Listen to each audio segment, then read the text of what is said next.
Això per mi és la diferència real, molt a peu pla, el que fem sempre quan estem oberts en una relació. I estem oberts sempre a una cosa que serà nova, que no té patró.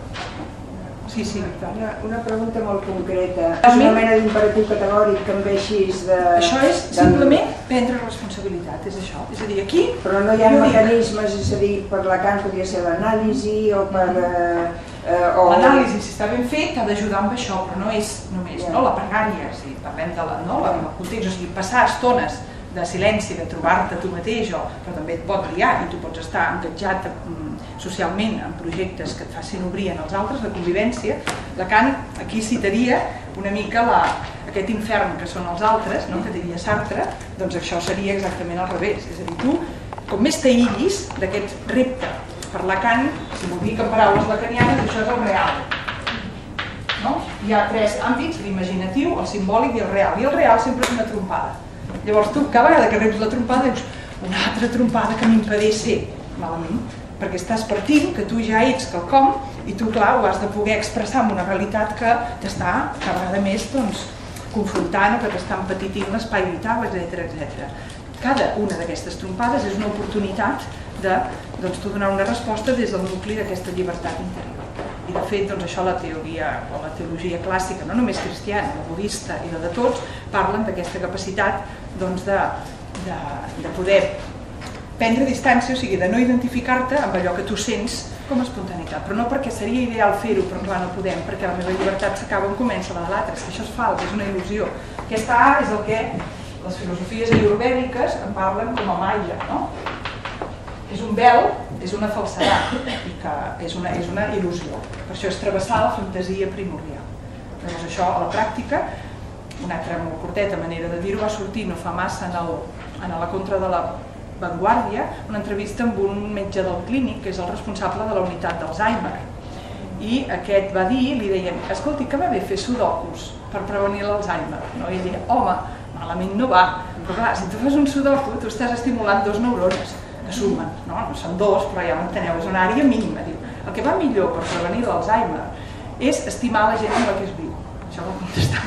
Però és que no hi ha res que t'estimuli el sistema nerviós central més que això. O sigui, no hi ha res que et sorprengui més i que t'obligui més a sortir dels patrons mentals coneguts. I el problema, això no vol dir que la gent que té Alzheimer siguin més estrets de ment que els que no en tenen, perquè també hi ha un factor biològic de quantes proteïnes de l'amiloide tenen bloquejant el sistema nerviós central. Però sí que se sap que una persona que tingui 3 vies bloquejades per Alzheimer pot funcionar o pot tenir més dificultats cognitives que una que en té 300 de bloquejades. I com pot ser això? Home, perquè la que en tenia 3 només en tenia 3 i si els hi bloqueges ja no funciona. La que en té 300 de bloquejades en tenia 3.000.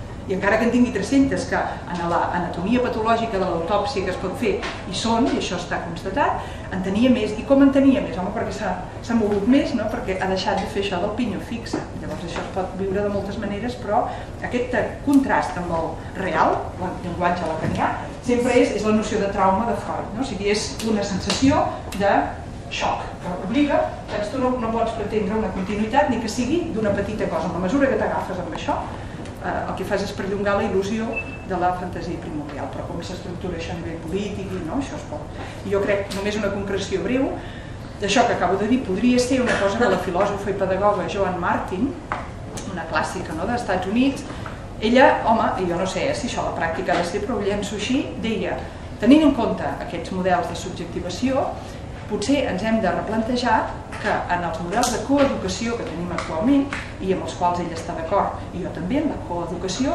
però que potser hi ha d'haver espais on les nenes i després els nens tinguin algun tipus de treball sobre aquesta estructura que ens fa persones i sobre allò que per tu són reptes i sobre allò que... O sigui, fer un model que sigui més dinàmic en aquest sentit i potser això des del principi ajudaria a evitar que ja a les aules de primària es reprodueixin els estereotips de gènere, que per mi no són imposats des de no sé quina alta categoria, tot i que sempre són culturals i han variat al llarg de la història, sinó que jo crec que, d'acord, en el seu interior tenen aquest sent continuïtat infantil, de la subjectivació infantil de la nena, i aquest sent discontinuïtat de la subjectivació infantil del nen. I que això no és amor, això no és llibertat. Però ens podem confondre i d'aquí venen els estereotips de roda. Jo crec que ràpid una és la transsexualitat, que aquí hi hauria, és a dir, problema, perquè jo no he dit que fos el cos directament el que fa això, sinó he volgut dir també la mirada de la mare, aquesta mare que mira com dient, això no és cap problema, però mira dient tu ets com jo, o mira dient tu ets distint que jo, i aquí hi ha molt per descobrir, però el que és important per mi, per dir-ho ràpid, és que aquest punt de partença, si volem dir que és també punt d'arribada, és molt important que tothom tingui una categoria clara en aquest punt de partença, perquè clar, això és el que és la nostra plenitud. Jo crec que aquest model que us he plantejat permet tota l'obertura possible en el punt de partença. Hi pot haver entremitjos, hi pot haver persones que diguis, home, aquesta subjectivació doncs es pot veure, es pot fer de manera que la persona no quedi tan determinada amb aquests dos paràmetres com he dit. Per mi l'important és dir, la major part dels casos va així, perquè això m'ajuda a entendre la major part de les societats i de les seves evolucions.